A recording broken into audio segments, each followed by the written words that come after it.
Welcome everyone, and thank you for joining us for this webinar on how to pay for graduate school without loans. I'm your host, Ahmed Hassan. I'm the Diversity Program Coordinator at the Graduate School. The reason why I do this work is that it is very personal to me. I'm a first-generation college student, an Ohio State alum, and the first person in my family to earn a graduate degree. I understand the difficulties of navigating higher education, especially the graduate admission process. I know that there are many barriers that students from my background face. The realities are there are many unknowns in this process, such as not knowing how to craft a competitive application and how to secure funding for your graduate education. As a higher ed professional, I've dedicated my time and effort to make this process as seamless as possible. And I believe offering a webinar series like Belong at OSU will help address some of these barriers.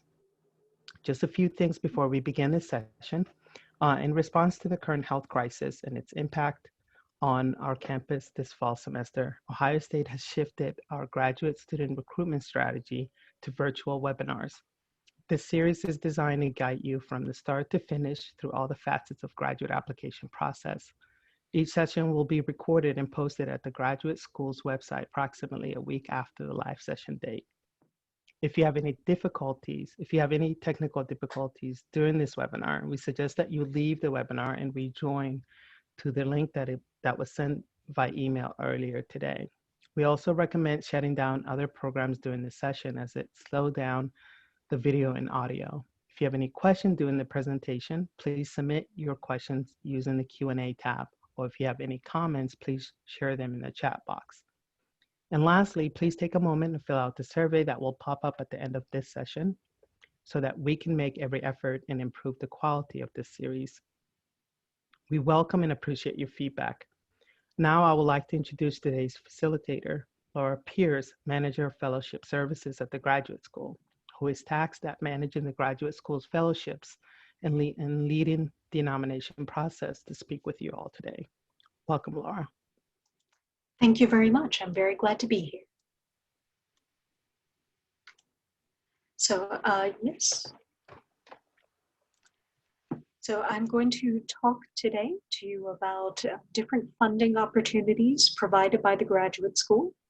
So I'm Laura Pierce. I'm the Manager of Fellowship Services. And what we do is we are in charge of the university fellowships.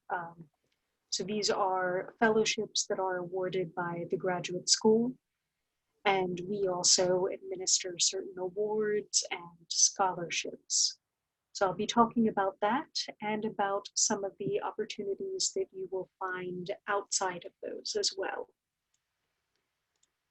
So the main types of support that you can expect at Ohio State are graduate associateships, which are work arrangements generally around 20 hours a week. University fellowships, which are granted to you to essentially make you a full-time student, to pay you for being a student. NG Axiom fellowships and scholarships and curricular practical training, which is funded through a particular group and is endowed to specifically promote research and scholarship on sustainability. There's also departmental support, which can take the form of associateships, scholarships, grants, and of course, loans. Next slide. Next. Yeah, thank you. Sorry. So associateships are generally the most common form of funding. Last year, Ohio State employed more than 4,500 graduate teaching associates, graduate research associates, and graduate administrative associates. So these are jobs with the university. You are considered an employee, you interview for the job, you work about 20 hours a week, and in exchange, tuition is waived. The school covers 85% of your student health insurance, and you receive a monthly stipend, which is currently at $1,750 Different departments may also add on a supplementary stipend to that to increase your stipend, but that is the base rate. So graduate research associateships are typically helping out a faculty member who is in the middle of conducting research with various things. So running tests and labs, helping to record data and process it into the form that it needs to be in, and all sorts of research associated activities. Graduate teaching associates are teaching. You'll often find them leading recitation sections for large survey courses.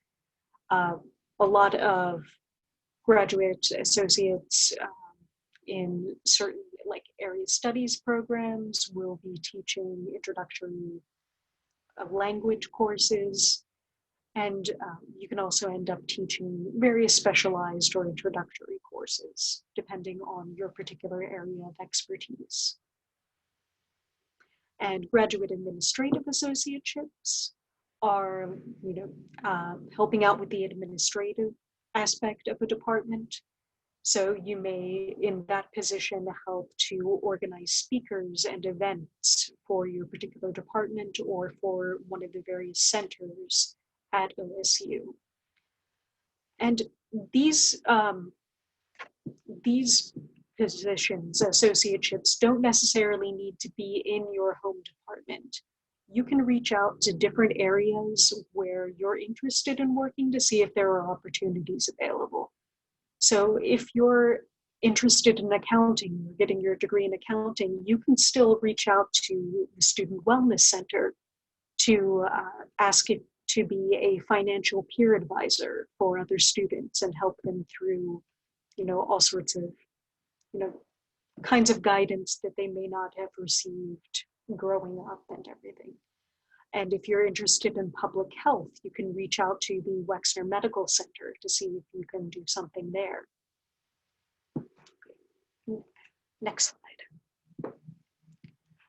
So one of the other major sources of funding are university fellowships and graduate enrichment fellowships. So the university fellowships come in 3 different levels, essentially. There's the regular university fellowship, which supports a student for their first year of study. And fellowships are always on the calendar year basis. So they will include autumn, spring, and summer terms. The Distinguished University Fellowship includes 2 years of support, and that would be your first year of study and your last year of study.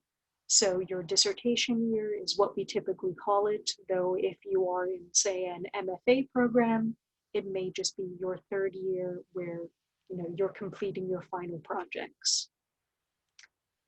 These are awarded primarily based on academic merit in your undergrad or other previous careers. So you have to have a 3.6 GPA on a 4.0 scale. And these are limited to incoming students. Now, you do not apply for university fellowships yourself. Your program will nominate you for it. So if you are interested in fellowships, we generally recommend reaching out to faculty you're in touch with in your program or the program coordinator in the department you're applying to right away to say that you would love to pursue this opportunity if you can be nominated, and they can help with that process. Next slide, yes. So the Graduate Enrichment Fellowship is designed to increase diversity at Ohio State. Like the University Fellowship, it comes with 3 different levels of support, 1 year, 2 years, or 3 years, with 1 year being the front, 2 years being front and end, and 3 years being 2 at the front and 1 at the end. The GPA eligibility for this isn't quite as strict due to the fact that we understand that a lot of our students who would be contributing to diversity may come from more challenging backgrounds. So it is a 3.2 on a 4.0 scale. They must be a US citizen and have a component of diversity. And diversity varies by program. So diversity can mean a population that is underrepresented in this particular discipline.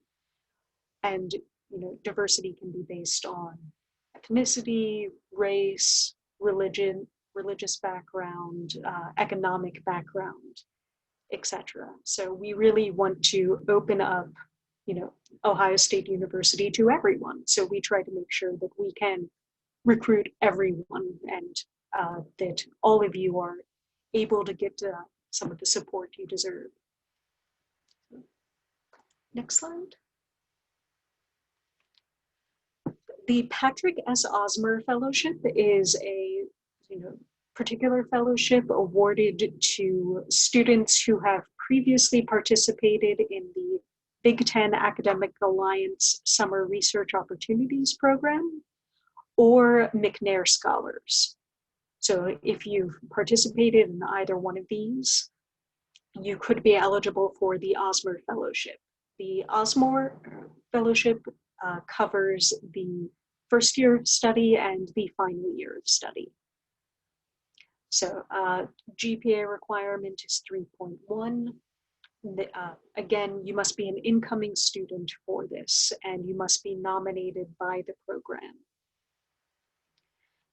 So,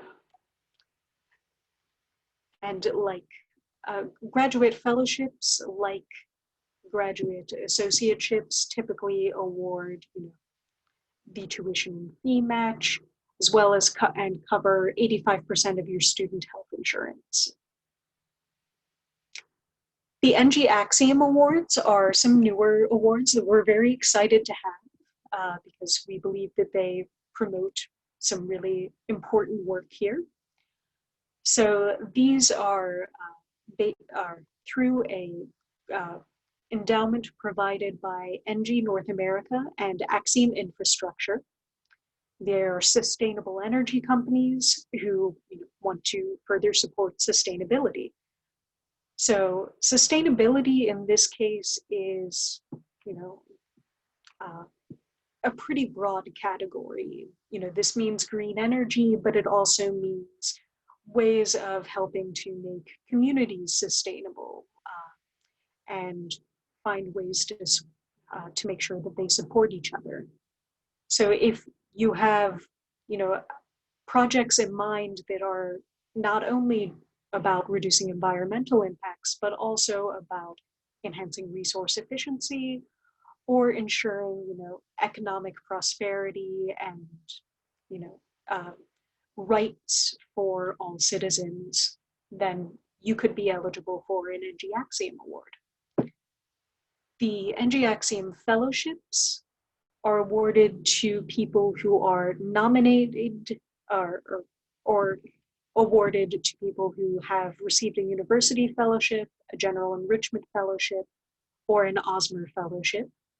And these provide an additional year of stipend and fees.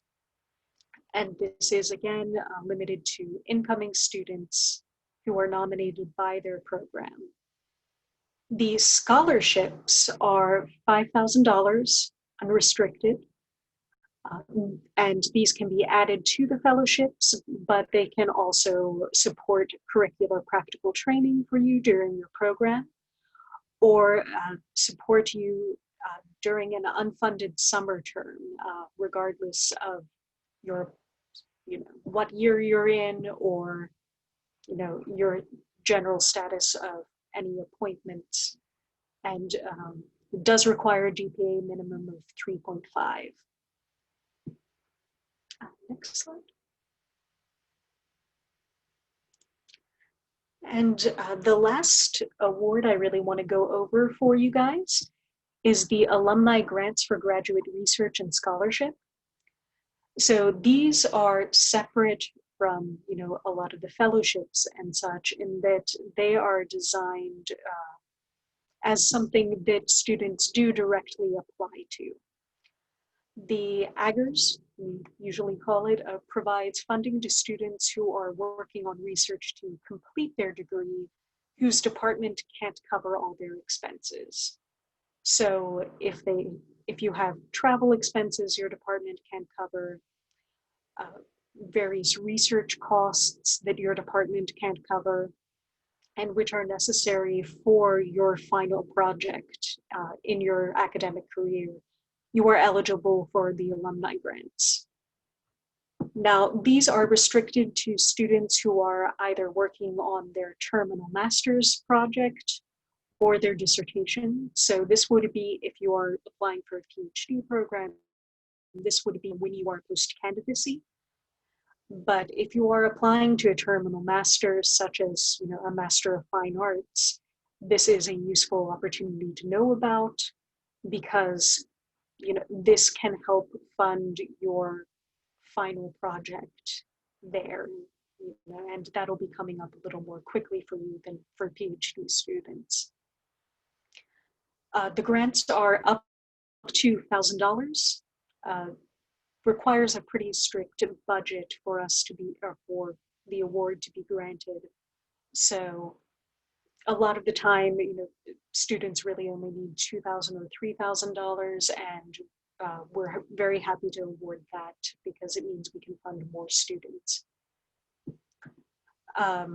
Students can apply for this regardless of what kind of appointment they're on. So if you're already a fellow or a graduate associate, you are still eligible to apply for the alumni grants for research and scholarship. And that is a summary I have for you of the resources available directly from the graduate school or where you can look for other resources. I'm happy to answer further questions, and the contact information for us is grad-schoolfellowships@osu.edu. So it's important to remember the dash. Thank you very much.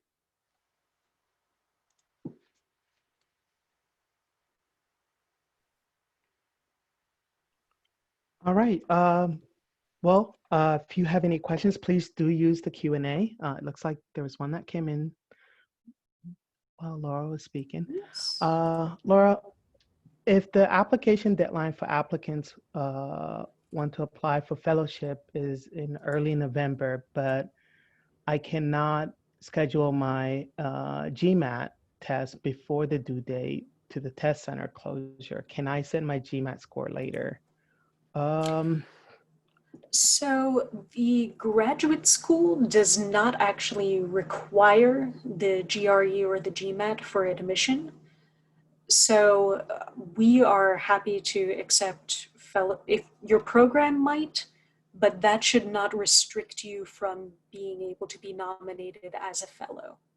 So as long as your program is okay with you receiving the GMAT later, then we can consider you as a fellow.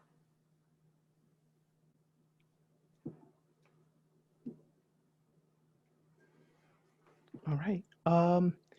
How and who do we contact in our department to be nominated for fellowships? So you will want to reach out to any faculty you're hoping to work with, of course, and they can help you out with that. But the main point of contact you will want to be talking to a graduate program coordinator.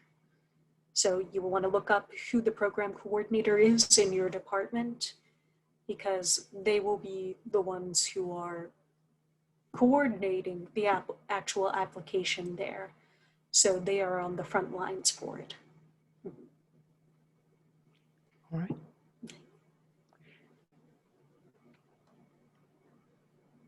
Another question that's coming through, when should we be applying for fellowships or scholarships? So for fellowships, you will, this is sort of, it's tied to the admissions process to a certain extent.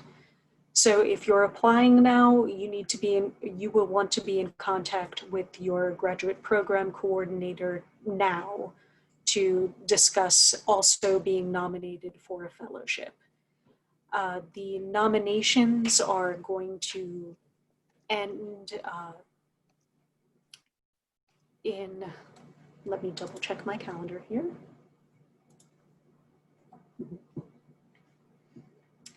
So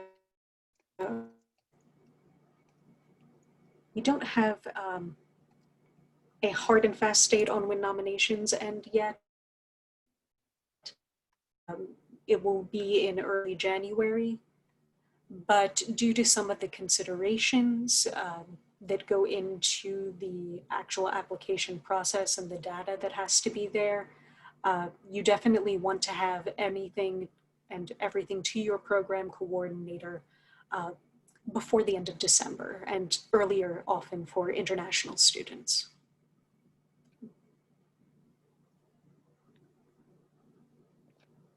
Another question that came in, where can we find fee waivers for graduate school application for OSU and other graduate schools? Do you want to? I don't know that. I think that Okay. would be more of an Well, I admissions can question. provide some insights. So I can only speak for Ohio State. So for Ohio State, if you participated in, SROB, if you're a McNair Scholar, we also, you can submit a BTAA fee waiver if you like. Dominique, if you want to join in and speak a little bit on that.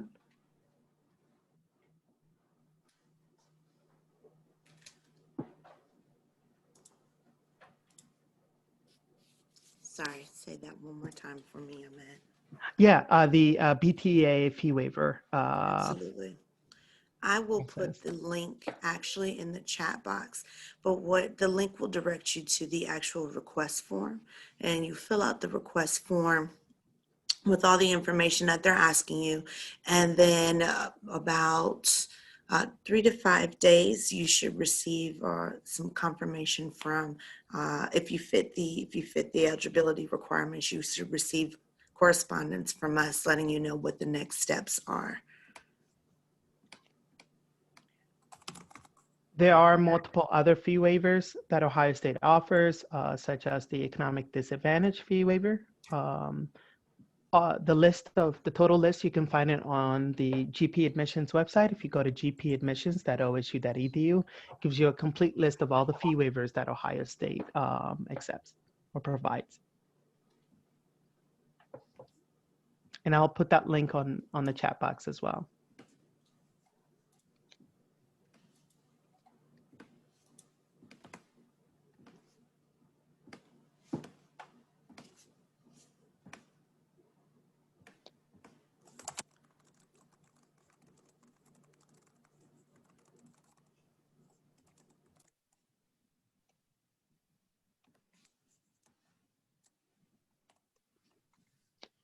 I just inserted the link in the chat. So because you're participating today and have participated before in our first webinar, take advantage of this opportunity, as it'll help you keep a little bit of coins in your pocket, which is important, especially when you're pursuing your graduate education. Yeah, and if you're applying to other institutions, always check their admissions website. They do have a complete list of fee waivers that they provide as well.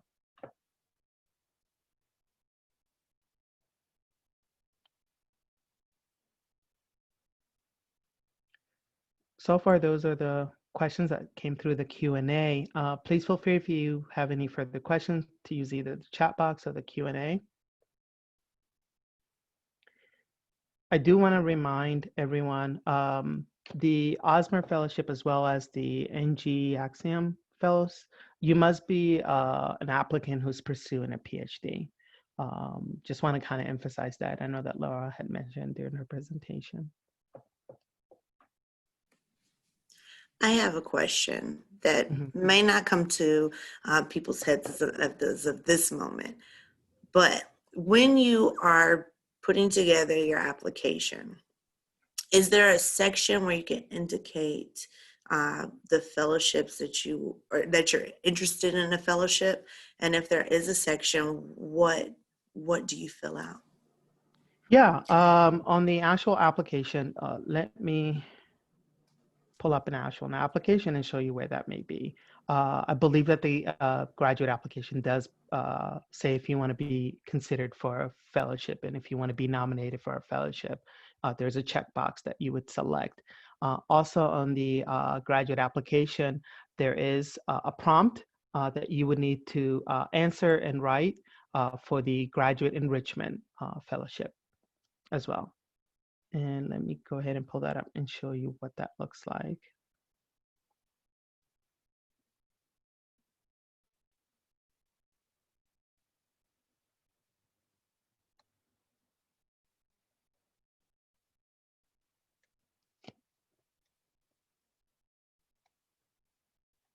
Bear with me.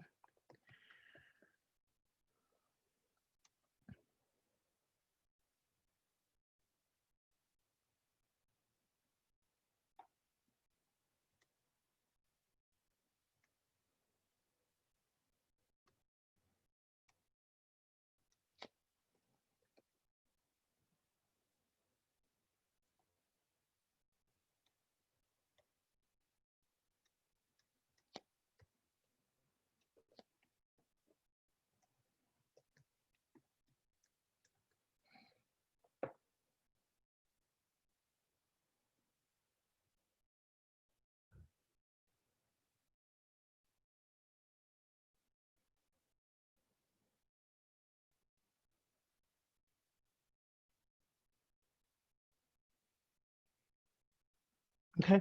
So when you log into the application, you should see a screen that looks like this. Select grad, degree seeking, graduate level application.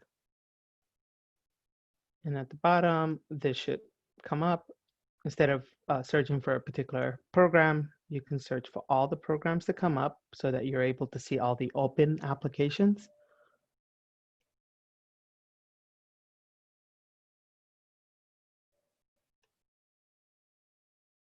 Oh, pick anthropology. Once you select something, it should populate here. And we'll go over walking through the application itself during our last session for this series. Please join us.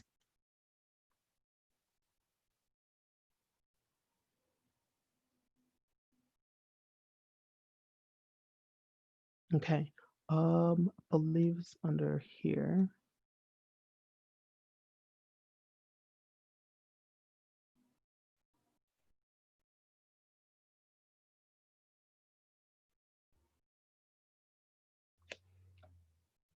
As you can see here, this is the prompt that I was talking about for the Graduate Enrichment Fellowship. If you want to be considered for it, you would answer this prompt. Please be sure that you are taking your time to, thoroughly write out this prompt and that it's edited and, and that you are presenting your best work. I know that most of you will take your time to write your personal statement. I'd suggest doing that with the Enrichment Fellowship as well.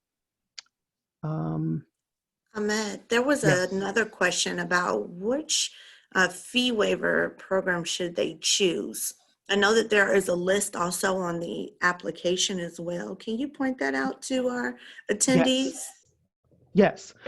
So before I answer that question, earlier question, where would you find funding opportunities if you want to be considered for it? It's here.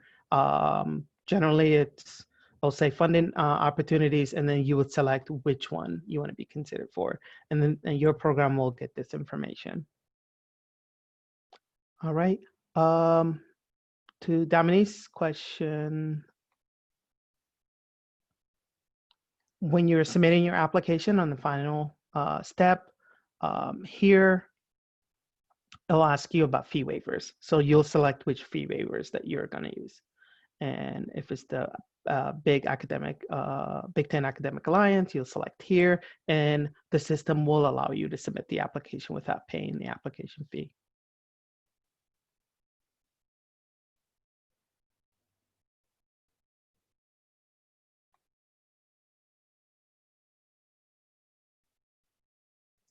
Laura, there's a question that came in. It says, do we still need to contact the program coordinator if there is a section to indicate which fellowships we are interested in? I still strongly recommend it. If you contact the program coordinator, you can make sure that the parts of your application are really, you can work with them to make sure that the parts of your application are strong for these considerations. And, it just, gives them an early heads up to make sure that, they are getting everything for you in on time. I will add that the graduate program coordinators are a good person to make a connection with, so that you are able to reach out with. If you have any questions with the application process, with any of the funding related questions, that would be the most ideal person to contact. They are full of wealth of information, and they are there to assist you through the course of this process, as we are as well. So yeah, I would say definitely take advantage of it. Bring it to their attention that this is something that you want to be considered for and that you're truly interested in their program, so that you're, keeping you in their radar.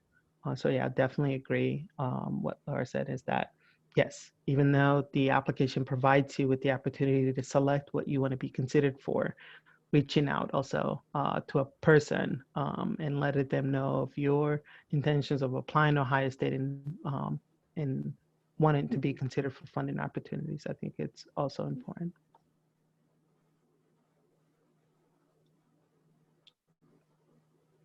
Or what are some common questions that you usually get when it comes to the fellowship process, nominations, just some of the frequently asked questions? There are a couple of questions. We have some questions in the chat here. In the chat box, okay. Sorry. Okay. I believe the one about the fee waivers we've answered. What is the fee waiver program we should select that pertains? But are non-U.S. citizens eligible for fee waivers?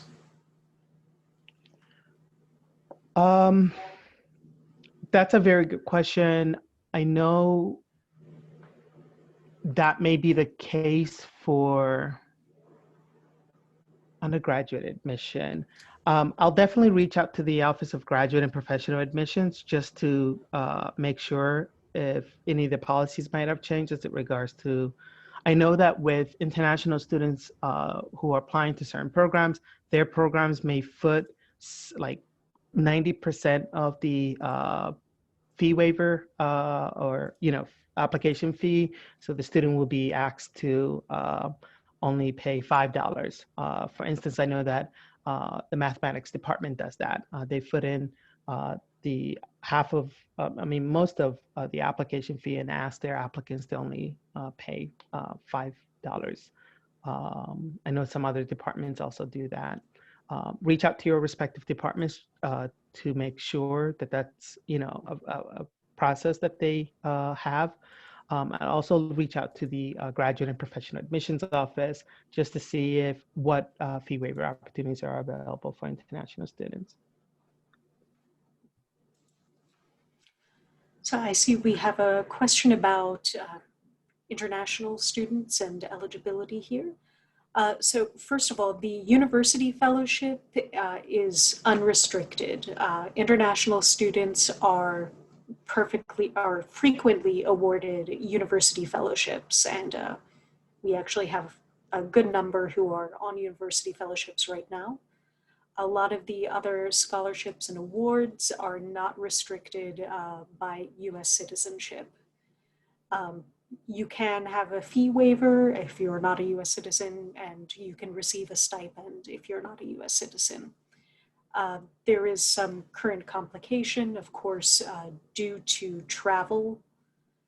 What we have arranged for international fellowship recipients who can't make it to the United States this year because of travel restrictions is if they enroll fully online, or if they enrolled fully online for this autumn semester, they were eligible still for tuition and fee support. They could not receive their stipend because we can't award a stipend to anyone who is outside the United States. But they were able to receive that level of support and begin their course of study. Of course, at this point, we don't really know what's going to be happening next year in terms of travel restrictions and such, but we have been trying to make allowances for that. The general enrichment is limited to US citizens, but I do want to point out that as far as I am aware, currently DACA students are counted as US citizens for these purposes. So if you have DACA status, you would be eligible for the Graduate Enrichment Fellowship.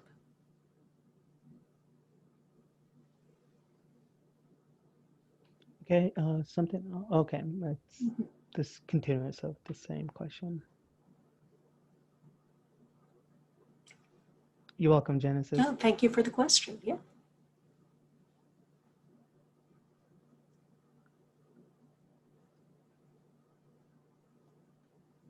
So earlier I was asking frequently asked questions until we wait to see if there's anything else that comes to either a chat box or the Q&A. Anything else that you can think of as it regards to the fellowship process that students should know aside of what we've covered already? Any emphasis that you want to make as far as to mention? Oh, sorry, my internet tends to go weird from about noon to 1.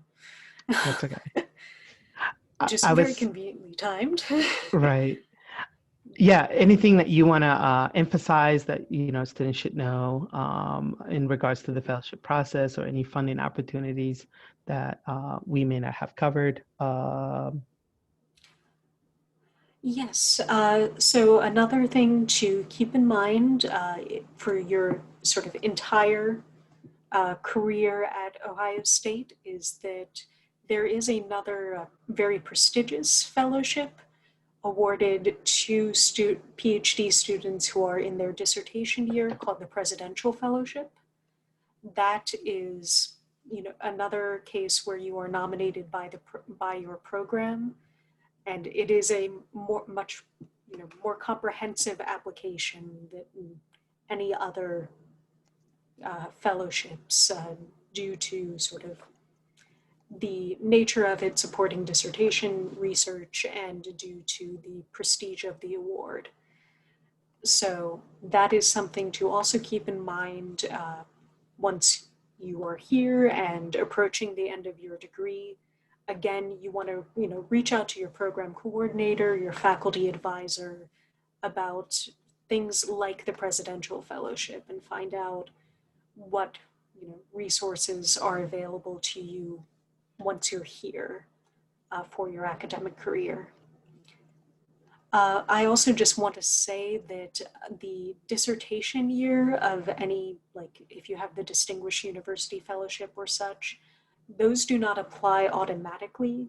Those you do have to your program has to notify us that you're ready for that year.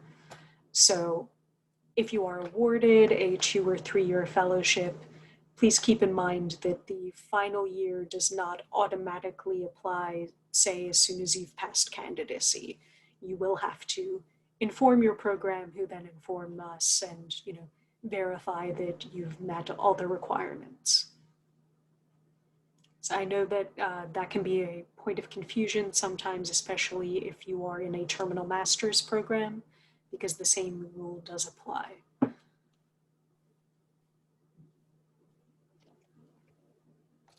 And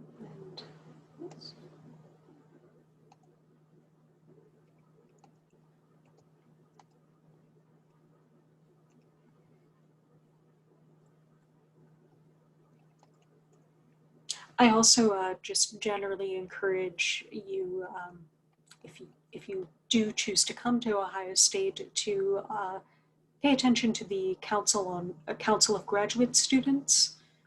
They can sometimes provide funding opportunities and other resources for graduate students. So. Sounds great. Looks like we have a Q&A question. What does housing look like for graduate students? Can PhD students live on campus, or should they be living off campus in apartments? I can speak on that a little bit. For graduate students, we do have a graduate housing, but I've always recommend students to, find housing out off campus. Columbus is a very affordable city. You should able to find a very affordable housing arrangement outside of campus. But if you do wanna live on campus, please contact our housing student life, and they should able to let you know more information about a graduate student housing. But as far as rule of thumb or more of a recommendation, you know, living off campus, you know, you can save money. There are places in which are very affordable to live and are relatively close to Columbus or Columbus campus. So if you have any questions in regards to housing, though, within the campus living, please contact our housing and student life. And you should be able to find that on our website if you go to osu.edu. Do you want to add anything, Laura, as regards to living on campus or not? You're muted, sorry. Sorry about that. I don't have anything in particular to add to that, Okay. just that I can verify that, off-campus housing is typically actually going to be your more cost-effective option. So and you'll want to get on it soon because that tends to start going around now. So. Right, and most graduate students at Ohio State do live off campus. Yes. All right, it looks like we have another question that came in. Fellowships are nominated by your specific programs. Are those necessarily only for those who graduated at OSU for undergraduate degree? No. No. Do you want to add more? No, they are, it's just the program you're applying to, and anyone who's applying to the program is eligible to be nominated for a fellowship as long as they meet the, GPA requirements and such. Sometime if your undergraduate GPA was not on a 4.0 scale, you just need to send that information to your graduate program coordinator, and they can work with graduate and professional admissions to get that converted onto a 4.0 scale for you.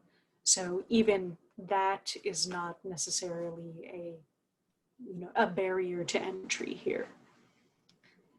So I will say that the program your fellowship would be tied to the program you applied to. So your fellowship coverage, if you switch departments and you can switch a degree program within your department and retain your fellowship coverage, but you cannot switch departments and retain your fellowship coverage. So if you start in history and decide you actually want to be in anthropology, you will forfeit any future fellowship coverage as soon as you switch departments. So it's another reason to very carefully consider where you're applying to.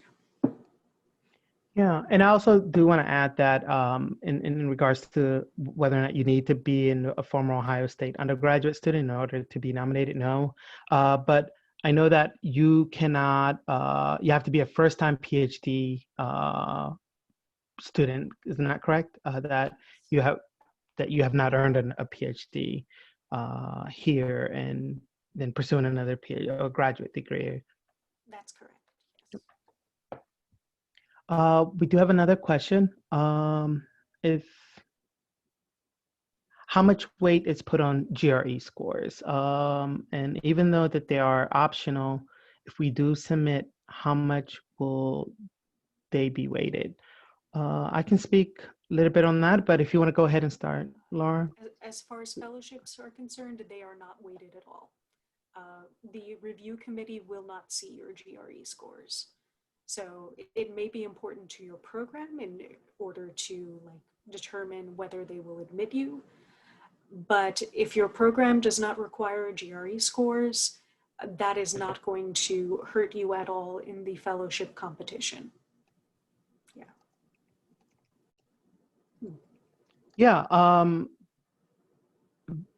I was just going to say what Laura said is that aside from the application, the admission process itself, some programs do require GRE scores. Other than that, GRE scores are not a factor as far as the nomination process for fellowships.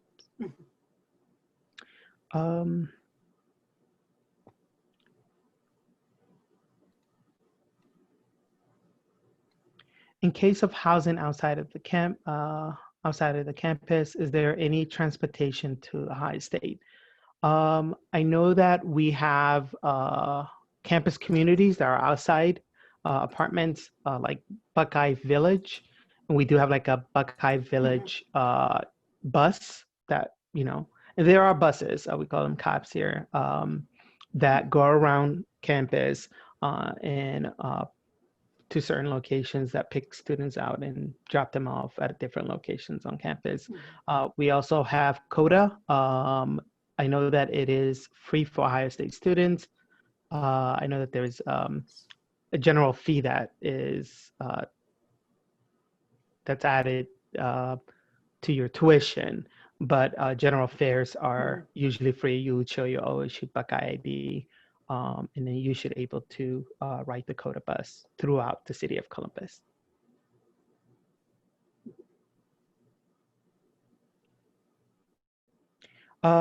Andres, I do want to answer your question that you asked earlier.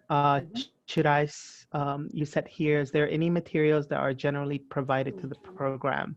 Like resume, unofficial transcript. If you're making an initial contact with the program coordinators, you do not need to submit anything to them. Just let them know that you are, you know, reaching out and you had questions about funding opportunities that are provided, and that these are the funding opportunities that you want to be considered once you apply to Ohio State. You can do that without having to submit any application materials at that time. But I would always advise students to start their application process as early as possible, submit all of your application materials as early as possible. But this initial contact to your program, you do not need to submit any materials. Yes.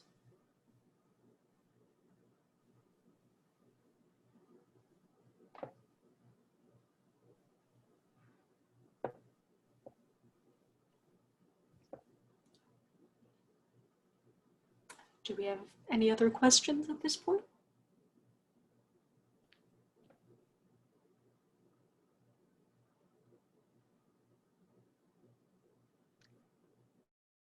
If no other questions, we can go ahead and wrap this session up. Please don't forget to complete the survey that will pop up on your screen. It takes a few minutes to complete. Thank you for attending today's webinar. If you have any additional questions, feel free to reach out to the presenter. That email that was provided earlier, let me just pull that up so that if you wanna